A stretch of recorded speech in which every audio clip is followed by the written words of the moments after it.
Ya ayyuhalladhina amanu. You see, the passage began, Ya ayyuhan nas. Remember that? All humanity.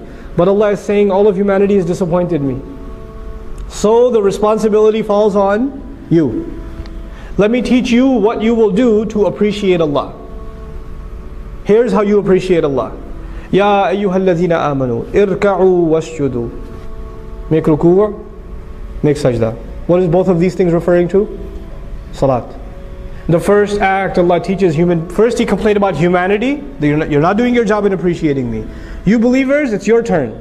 You need to appreciate me. The first step in appreciating me will be salat. Where's your salat? How much we appreciate our salat is a good indication of how much we appreciate Allah.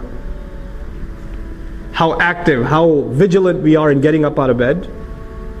How lazy we feel in making it to the masjid. How lazy we feel, how bored we are when the recitation is not entertaining enough. All of those are good indicators of where we stand before Allah Azza wa Jal. Irka'u wasjudu. Make ruku' and make sajda.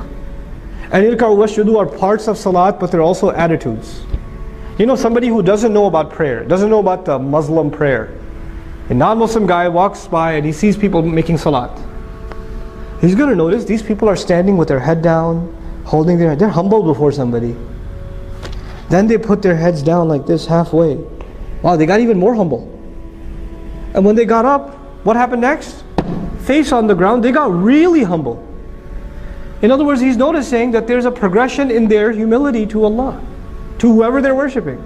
They're getting even more and more and more subservient. This seems like they're appreciating their master, and they appreciated him more, and they appreciated him even more. The progression of salat itself teaches us that we're supposed to evolve, grow in our humility to Allah.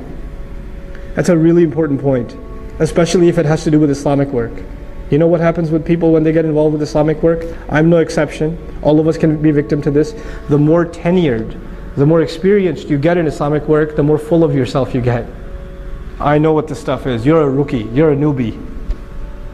I've been a board member at the masjid for 20 years. What do these guys know? You know? I ran the MSA 2 semesters in a row. When you get experience, and you don't get more humble, you get more arrogant. Because you know, in any other job, when you have more experience, you have more credentials, you have more respect, you have more appreciation, you're worth more. Right? Allah is teaching us the exact opposite attitude. The more you grow in deen, the more humble you should get. The more humble you should get. Subhanallah. And you'll notice, it's a good check. It's a good gauge. What was Iblis's problem? Adam alayhi salam, what's on his resume? How long he's been doing so? What kind of experience he has? He gets a promotion over me. Now imagine you're a volunteer, you're helping out at the MSA at the college or at the Sunday school, you've been volunteering for 2-3 years, and they pick a new principal for the Sunday school. You even had your inauguration speech ready, and they pick this 18-year-old kid to be the principal of the Sunday school. The story of Iblis is going to repeat itself. Ana khayrun minhu? What do you mean him? I got the experience, man. I should have been the principal. That should have come to me. The story repeats itself. It's not just a story that happened a long time ago. You know?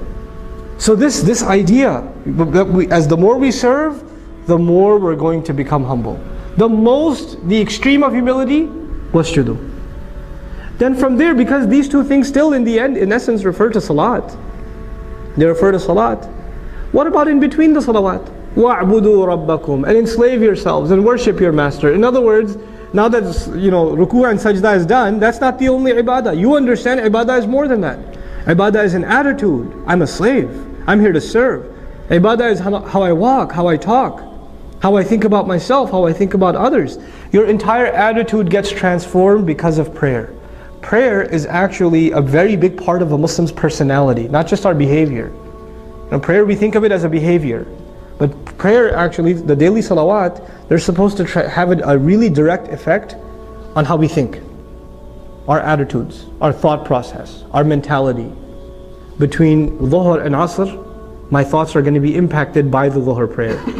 Between Asr and Maghrib, my thoughts, my priorities are going to be impacted by the Asr prayer. It's the way a Muslim carries himself as a abd.